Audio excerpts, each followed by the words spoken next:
Good morning.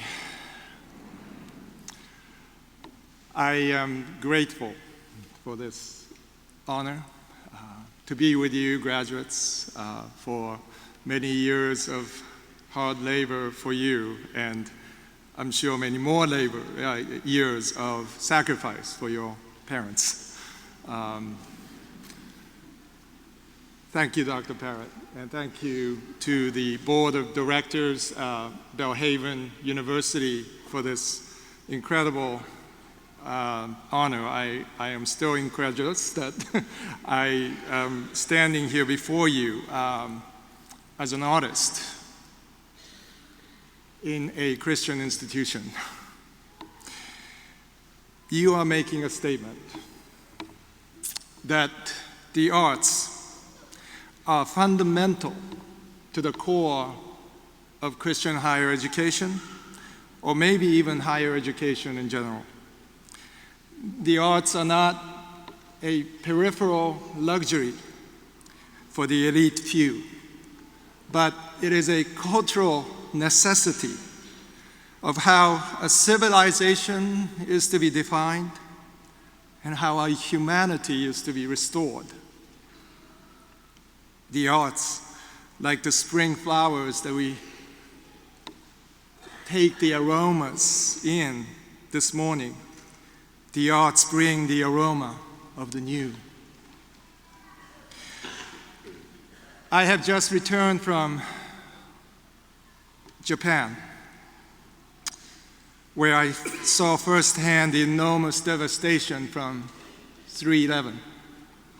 The massive earthquake, the tsunami, and the ongoing nuclear disaster. I visited a small fishing village of Ishinomaki in northern Japan.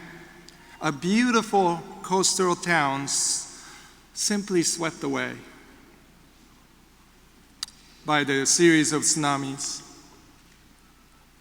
My friend Emiko, who grew up in Ishinomaki, now finds her home that she grew up in gone. Her parents' business gone, though they themselves were spared, having been in Tokyo at the time. As I walked about, the aroma, the stench of death filled the air as I tried to take in the devastation. I saw the rice fields, inundated with salt water now, fishing vessels in the middle of the streets, trucks still floating in the rivers. Even after a month, as volunteers with masks and orange overalls are still trying to help residents salvage what they can, helping one house at a time. One 17-year-old girl whose parents and her grandparents were swept away by the tsunamis, returned home to find nothing there, nothing worth salvaging. She came to the house of prayer that I was visiting. It was a place where a team of missionaries had been giving out basic necessities, and they had just set up shower stalls. This was a supreme act of kindness to the Japanese stricken in this disaster. They need cleanliness. This is part of their culture. But they have not been able to take a bath or shower for about a month. I could not imagine what she felt, this 17-year-old girl felt, as the hot water washed over her for the first time in a month. I wondered if she could feel the waters at all, or what these waters meant and signified to her. As I was being driven back by my friend, who's a missionary, we went through the Fukushima prefecture, staying, of course, far west as possible from the nuclear power plants. In Fukushima, though, you can see the mountain range of Zao. and Zao Mountains appeared beyond the clouds. And you could see that the cherry blossoms were in full blossom. In between, enchanting the villages tucked away in the crevices between the mountains. It was so hard to reconcile between the reality of this disaster, reality of this devastation etched fresh in my mind, and knowing that still thousands were still unaccounted for. My heart felt numb. And the beauty of those mountain ranges and the cherry blossoms seemed even cruel to me. April is the cruelest month, breathing lilacs out of the dead ground, dead land, mixing memory and desire, stirring dull roots with spring rain. So begins The Wasteland by T.S. Eliot, which he wrote in 1922. April is the cruelest month. April is cruel with lilacs, or right now in Japan with cherry blossoms. At the highest realm of beauty, beauty invades our memory and desire of our war and tsunami-ravished hearts. We are awakened to horrors and terrors, but nature does not wait until we stop grieving. It moves on, as does the world, as does the media. Without empathy or knowledge of what really happened, my visit to Japan echoed this lament that T.S. Eliot spoke of, where beauty and trauma are forced to dwell together.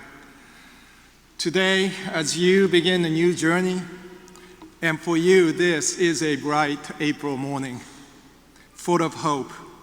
But we must also remember that for many, April indeed has been the cruelest month.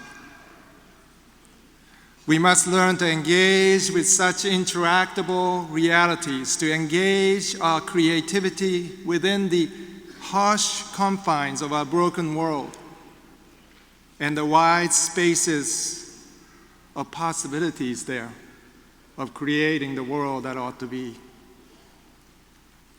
My paintings have become, over these many years, a lament, weaving in and out of our ground zero conditions into what Eliot called the still point of the turning world. I use traditional Japanese materials of Nihonga to paint with pulverized minerals, precious minerals, gold, silver, platinum. These extravagant materials themselves have to be pulverized, have to be pounded to become beautiful. It seems that the refiner's fire continues to burn, and we have no choice but to go through the process. And in such a journey, every ideology is tested and found wanting. Our faith in God, too, is tested. Zygmunt Bauman, a sociologist, noted that we live in a liquid modern time. Postmodernity, he notes, is not solid, but liquid, and constantly shifting. The old allegiances to solidify the things that we assumed in modernity are now replaced with uncertainties. Our foundations are shifting under us, literally. We have seen in recent times the solidity of our economic system collapse in front of us.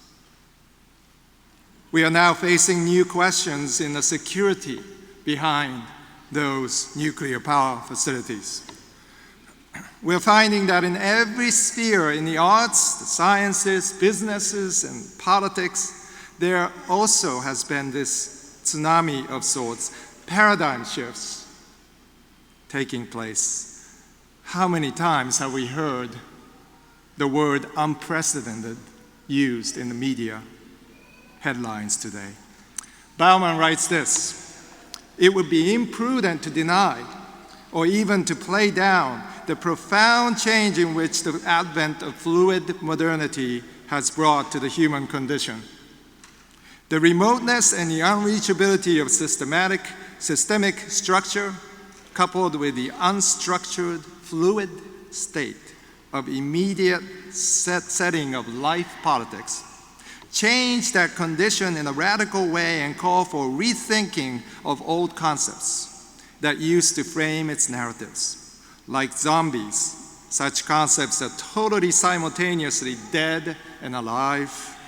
The practical question is whether their resurrection, albeit a new shape, or incarnation, is feasible. Or, if it is not, how to arrange for their decent and effective burial." Because of this uncertainty, because of this insecurity that we face, and lack of safety now in this liquid modern times, we will have to confront increased cynicism and despair in the days to come. The path of despair is what I'm afraid many Japanese will choose in the days, next years, to give up hope, to imbibe in this despair, and choose to end their lives. If we do not teach our children and ourselves that what we imagine and hope for, if we do not seek to define the elusive world that ought to be, then the culture of cynicism is going to define it for us. We are awash in apathy and terror. Thus, to create in these times, in these waters, we must have more than an optimist escapism. Today, to create is to have hope. Today, create is to live. You see, true art does not chase after novelty. It is instead a sensory quest toward the new order of what God is creating, toward this fully realized humanity. Using our senses, art poses deeper questions rather than giving easy answers. To be fully human in this liquid reality, we must redefine what culture of fear and cynicism will define their world that ought to be. The world that ought to be is not an utopia. It is instead created out of sacrificial love. To love is to quest for this world to come. To love is to endure and to use all of our senses. Love is generative and will create a stage for the new to appear. The role of an artist today in this liquid reality is to awaken all of our senses through creativity and love. Mary of Bethany, the quintessential artist, brought the extravagant nod to anoint Jesus in John 11. She transgressed against the cultural norms of her day. Her wedding perfume that she poured upon Jesus was the only earthly possession that Jesus brought to Calvary. That aroma anticipated what is to come. A sacrifice of love co-mingled with the aroma of the new. Aroma created a liquid reality that transcended the chaos, the darkness of Jesus' journey to Calvary. The aroma anticipated a wedding, just like we saw yesterday, a royal coronation, a royal wedding, a cosmic wedding. The best of the arts probes through our senses to the memory and desire, and it redefined the world to come, causing us to rise up like Lazarus, Mary's brother, from the dark tomb of cynicism and despair. My wife and I recently went to see a production of Our Town by Thornton Wilder at the Barrow Street Theater in New York City.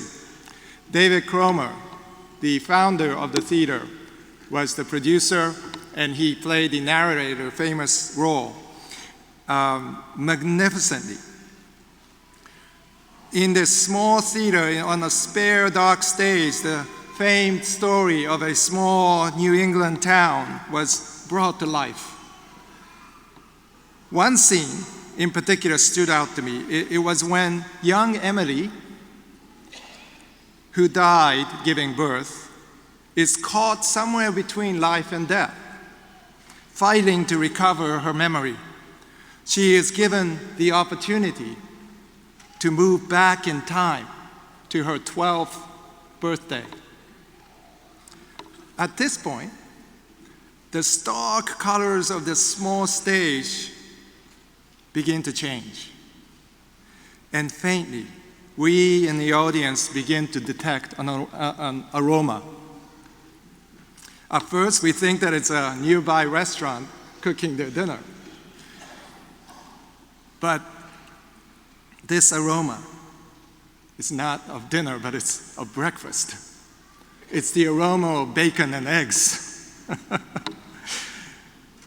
And we're looking around and we realize that the producers had this surprise in store for us. The entire backstage opens up to reveal yet another stage.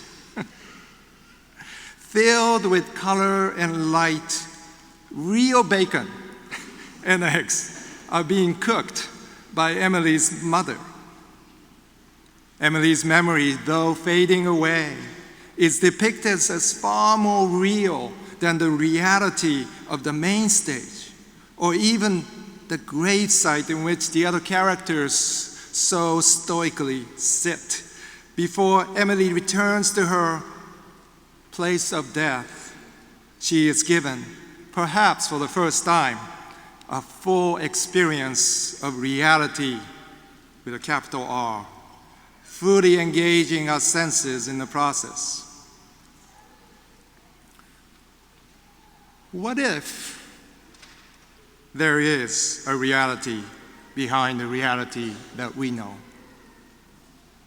What if there is a stage behind the stage of our lives? What if our memory and desire points to a greater reality? What if Emily's liminal state can be reversed from death to life, at least in our audience's experience? The smell of the bacon is real and poses powerful questions about the nature of reality and nature of art. Of course, the effect on the audience is that we witness Emily's memories fading away, disappearing, and we're made to feel the coldness of earth.